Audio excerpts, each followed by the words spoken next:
Olá, amigos!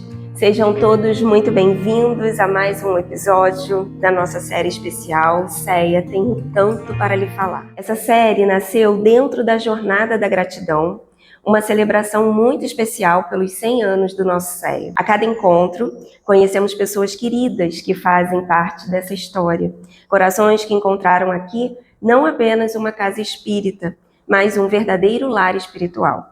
São relatos que nos inspiram, emocionam e nos lembram do quanto CEA transforma vidas através do amor, do trabalho e da fé. E hoje, com muito carinho, recebo a nossa amiga Jânia Farias, que vem compartilhar um pouquinho da sua caminhada, das experiências vividas e da importância que o CEA tem em sua vida. Jânia, seja muito bem-vinda. Estou muito feliz de receber você aqui com a gente, tá bom? Eu que agradeço a oportunidade, mais uma. Então vamos lá, vamos começar. A gente sempre gosta de começar perguntando em que ano você chegou ao CEA, como é que foi essa sua chegada, de que forma você chegou nessa casa, através de quem? Conta um pouquinho pra gente. Bom, eu cheguei aqui em 2010 através da indicação de uma professora de yoga, porque eu morava aqui próximo, mas frequentava uma casa lá em Jacarepaguá, freguesia. E aí ela falou, por que você não vai conhecer aqui o Humildade Amor, é tão pertinho. Aí eu vim um dia, saí do serviço, soltava do metrô em Irajá, e aí vim caminhando até aqui e assisti uma palestra. Foi a primeira de muitas, né? E aí eu não saí mais. Desde 2010 eu caminho pelo CEA, através dos estudos, das palestras, e foi uma coisa assim, foi evoluindo num crescer muito grande. Eu comecei assistindo todas as palestras e depois iniciei o estudo em 2011 com você no Livro dos Espíritos, Antônio. Depois do início do Livro dos Espíritos, comecei a fazer todos os cursos que a casa ofertava. Então você chegou aqui em 2010. 2010. E aí veio para... Você frequentava um outro centro, Sim. mais distante, e aí veio para assistir as palestras. Sim. Quando você entrou aqui na casa, qual foi a impressão que você teve? Eu me senti muito bem, muito bem. É como se eu estivesse entrando em casa, como se eu estivesse entrando na minha casa. E aí eu continuei, falei assim, nossa, estranho, né? Porque eu estava simplesmente engatinhando ainda no espiritismo, né? Desde 2006 eu comecei a estudar, né? A procurar, né? Aí eu vou contar um pouquinho antes disso, né? Como eu cheguei ao espiritismo. Isso. Né? Todo mundo fala, eu vim pelo amor, eu vim pela dor, eu vim pelo amor. Eu digo pelo amor, posteriormente a uma dor, que foi a despedida do meu pai, que desencarnou. Ele desencarnou em 99 e a partir dali foi uma dor assim, sobre-humana para mim. Eu não conseguia me libertar dele, nem libertar ele de mim, na realidade, né? A doença dele foi assim crucial para mim, porque eu vivenciei experiências muito difíceis e, ao mesmo tempo, eu, como católica, né, acreditava em Deus, sempre tive uma fé muito vigorosa, mas não raciocinada. Então, o amor que eu tinha por ele era muito grande, a despeito de todas as dificuldades que a gente enfrenta na vida, dos erros que ele teve, que nós todos tivemos, mas a sintonia que a gente tinha era surreal. Eu não tinha dificuldade de aceitar que ele iria partir, mas estava visível que ele estava indo aos pouquinhos, né? E no dia que ele partiu, eu trabalhei, quando eu cheguei em casa à noite, que eu abri a porta de casa, eu falei assim, gente, que estranho.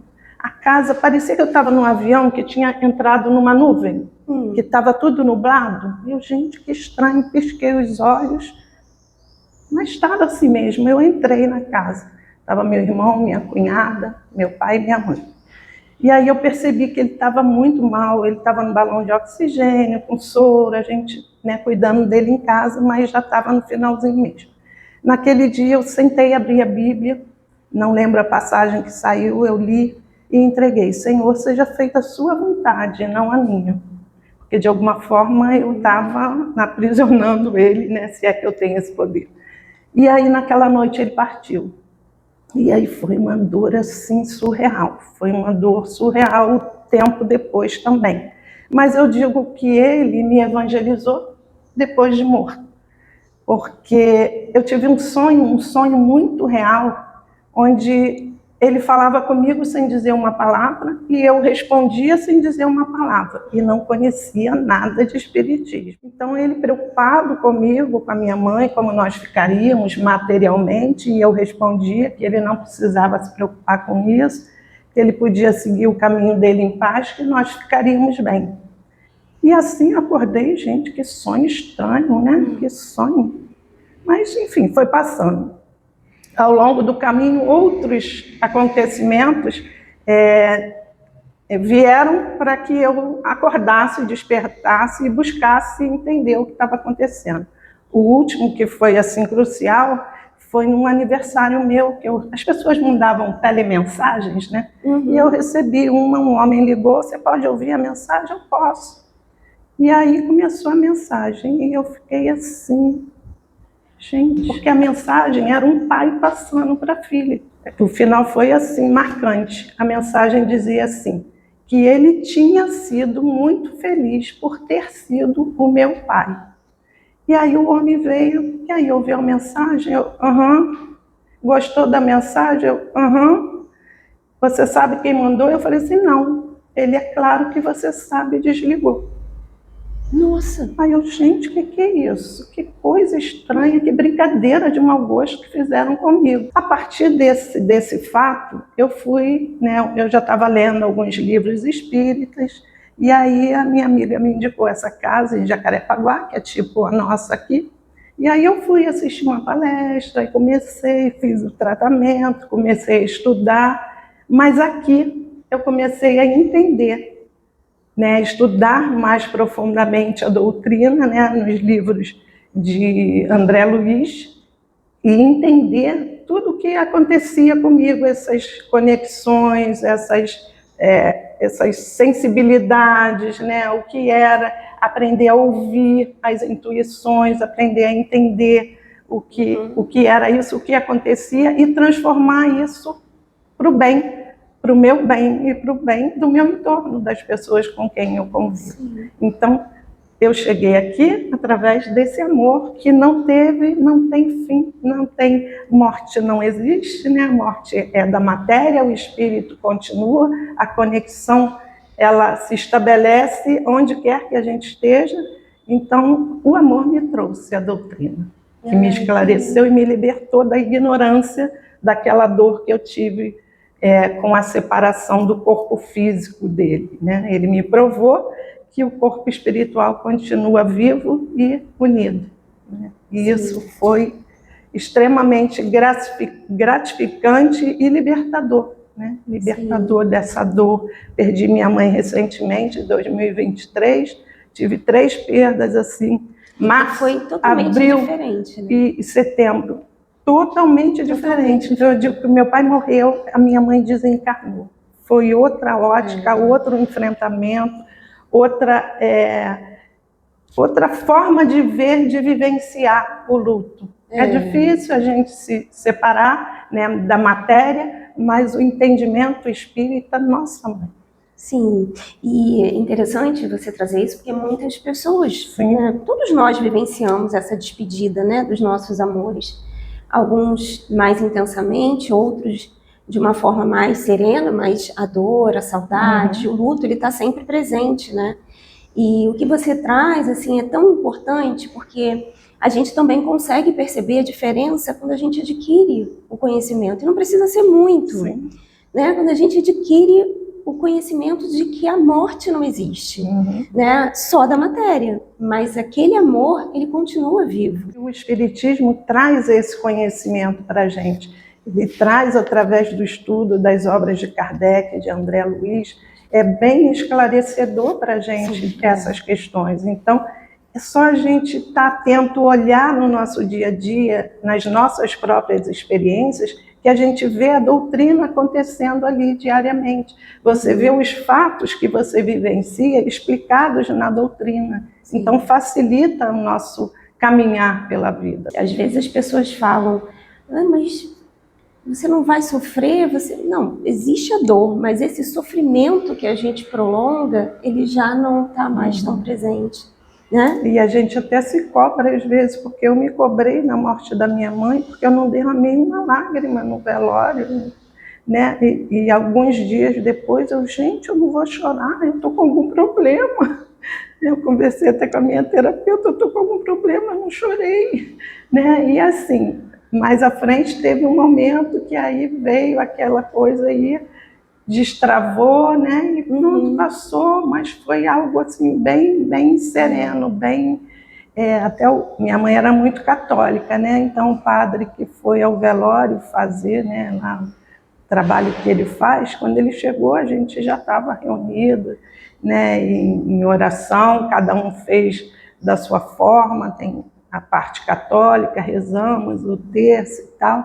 Depois eu fiz a minha oração espírita, cantei muito as músicas daqui do centro, cantei o tempo todo, falei da vida dela, do encontro dela com meu pai, da família, né, de como a gente enfrentou dificuldades, como ela foi guerreira na criação da gente. Então, quando o padre chegou, ele ficou ouvindo, quando deram a palavra para ele, ele falou assim, não tenho nem o que dizer, eu nunca vi tamanha demonstração de fé, né, na família, na condução daquele momento, eu só vou marcar a missa para ela, e marcou a missa. Então, assim, gratidão mais uma vez à doutrina que permitiu essa serenidade da gente dar uma despedida para ela digna, sem desespero, sem lamentação, com gratidão. E essa casa, esse estudo, essa doutrina traz essa serenidade para a gente, não é mágico, é ao longo do tempo, a gente vai estudando, a gente vai experienciando, a gente vai vivenciando, a gente vai se transformando gradativamente. Sim, né? Realmente, é uma transformação. E aí, falando do estudo, né, agora sim, você falou que entrou em 2011, né? E quando você começou a estudar, como foi essa experiência para você? O que esse estudo representou na sua vida? Olha, eu digo que a doutrina, assim, o Livro dos Espíritos, foi um divisor de águas, né? Os degraus da escala evolutiva, que cada um tem o seu, entender isso, que cada um tem o seu processo evolutivo, que somos sim espíritos imortais, e como espíritos imortais já tivemos algumas vidas e teremos muitas outras. Entender isso faz a gente compreender melhor o outro, entender melhor as dificuldades do outro, não nos engrandecer, se sentir melhor do que o outro, não. Sentir que o que eu tenho, o outro ainda não tem, o que ele tem, eu ainda não aprendi. E nessa troca de experiência, todos nós crescemos. E na família, né, esse entendimento desses degraus evolutivos, dessa escala de crescimento, de evolução espiritual, é crucial para a gente se harmonizar dentro de casa. Na minha família, éramos 5 filhos, né, mais meu pai e minha mãe. 5 filhos criados da mesma forma, mas completamente diferentes um do outro, cada um com uma... né? E aí, às vezes, você não entende, como assim? Minha mãe ensinou igual para todo mundo, por que ele ou ela não aprende? Porque um aprende, o outro não aprende? E aí vem essa doutrina e diz, porque são espíritos imortais em escalas evolutivas diferentes. Um já tem uma conquista que o outro ainda não tem. Então, isso facilitou muito a compreensão para a vivência em casa, em família, no trabalho, na rua, em qualquer lugar, porque permite a gente olhar a pessoa não com uma crítica, mas com entendimento, né? De cada um dar aquilo que pode, aquilo que tem, mas vai dar mais a cada vez que conquistar, mas ninguém pode dar aquilo que ainda não conquistou. E o que você está trazendo é tão importante, Jane. Às vezes a gente exige tanto do outro, mas o outro não tem para dar, né? Sim, sim. Gera sofrimento no outro e na gente. Expectativas, né? Bom, você estudou, começou a ter essa transformação interna, né? Através do estudo, do aprendizado. Como é que foi dar os primeiros passos no trabalho voluntário aqui do CEA? Porque é gradativo, né? A gente entra para o estudo, daqui a pouco a gente já está fazendo curso. Sim, né? sim.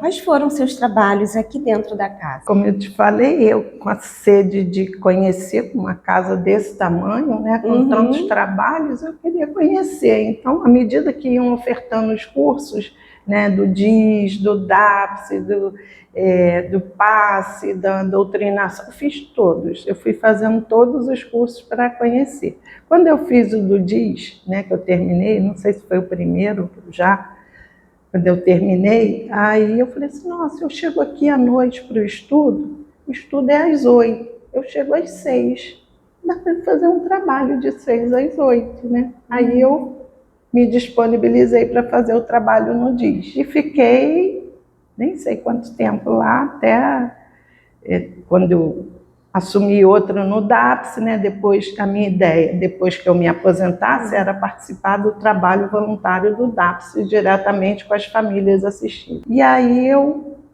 ia me aposentar em 2016 e assim, tirei um mês de licença especial, que eu era funcionária pública.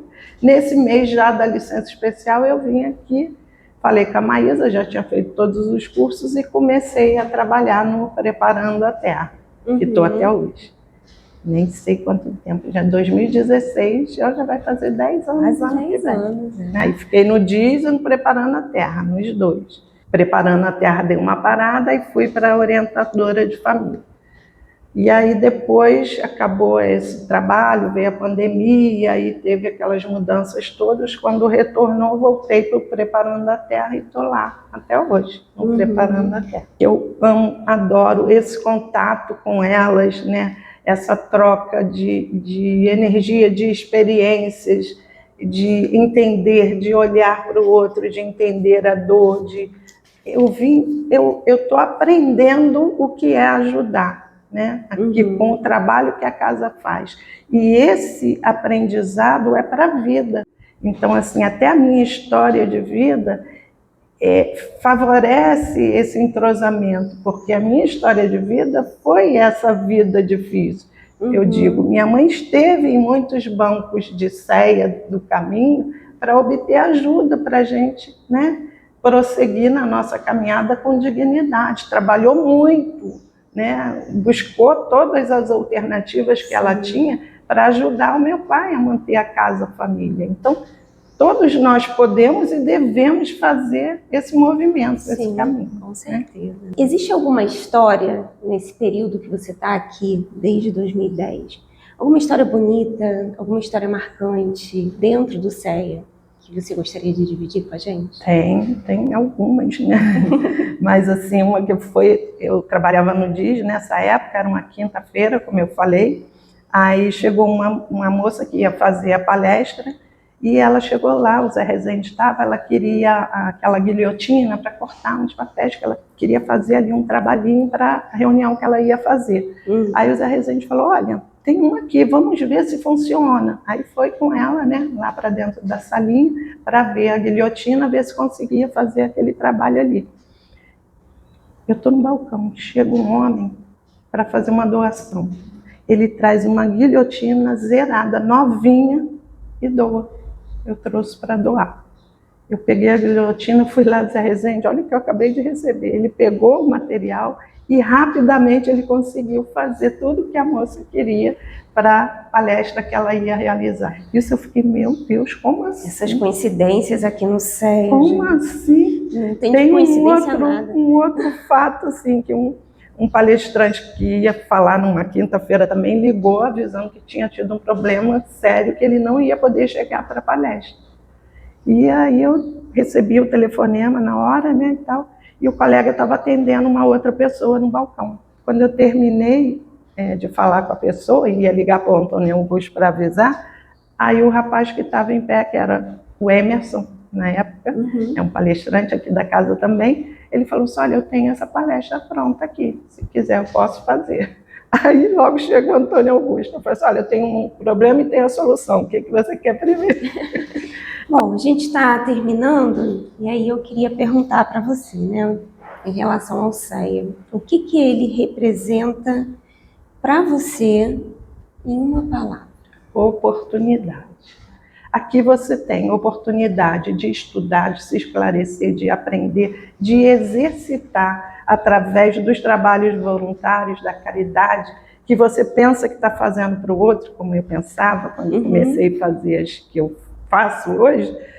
Você está fazendo bem para você mesmo, porque à medida que você vai fazendo, que você vai olhando para o outro, que você vai se dedicando a coisas, você está saindo do seu ego e entrando no coletivo, né? E tudo que a gente precisa está no coletivo. A gente precisa estar em coletividade, a gente precisa aprender, precisa ensinar, precisa ter consciência que a gente vai estar sempre aprendendo com o outro. E aprender também a lidar, a compreender, né, o estado de cada um, a necessidade de cada um. Às vezes olhar o outro, perceber que ele não está tão bem aquele dia, né? Ter esse olhar não é uma coisa mecânica, você aprende a abrir o seu coração, o amor começa a te transformar, entendeu? Você começa a ter um outro olhar. Então isso a gente aprende aqui, através do estudo, através das oportunidades que a casa oferta, né? Que fora da caridade não há salvação.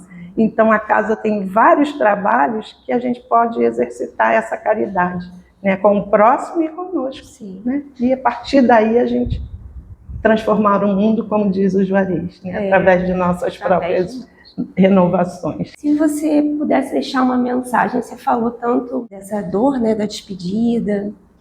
Se você pudesse deixar uma mensagem, né, para as pessoas que estão vivenciando isso, essa dor, né, da despedida de um amor, e talvez gostariam de estar numa casa espírita e ainda não conseguiram vir, o que você falaria para elas?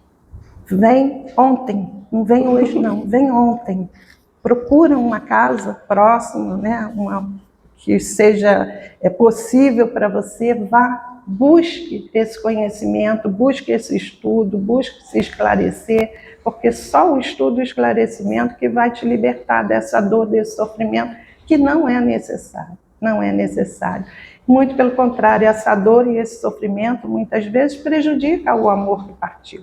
Né? Então, através do conhecimento, do estudo, você se liberta e liberta também o seu amor para que ele possa seguir o caminho dele. Né? Então, vem hoje, vem ontem, vem amanhã, na hora que você puder. Obrigada, Jana. Obrigada a você. É uma alegria te ouvir, né? Foi um prazer enorme ouvir um pouquinho da sua história que eu não conhecia, né? A gente se conhece nos corredores, sim, conversa, mas muitas vezes a gente não conhece a história, né? Dessa pessoa que convive com a gente aqui dentro da casa. A tua história é repleta de coragem, de fé e de um amor imenso por esta casa que tanto te acolheu. É bonito perceber como Céia foi parte da tua transformação, mas também como você se tornou parte viva dessa casa. Com a sua dedicação, com a sua presença e o teu coração sempre disposto a servir. Obrigada por compartilhar com a gente momentos tão significativos da tua caminhada. Que esse encontro te traga ainda mais serenidade e gratidão e que você sinta o carinho de todos nós que te escutamos com tanto respeito e admiração. Eu que agradeço. E a você que nos acompanhou até aqui, o nosso agradecimento mais sincero. Cada episódio dessa série é um convite à reflexão e à gratidão, uma forma de celebrar a vida, o trabalho e a luz que o CEA espalha há 100 anos. Se você ainda não assistiu aos episódios anteriores, aproveite para conhecer outras histórias inspiradoras de quem faz parte dessa casa abençoada. E não esqueça, siga o CEA nas redes sociais, curta, compartilhe e fique ligado nos próximos episódios da nossa série CEA Tem um Tanto para Lhe Falar. Um grande abraço e até a próxima.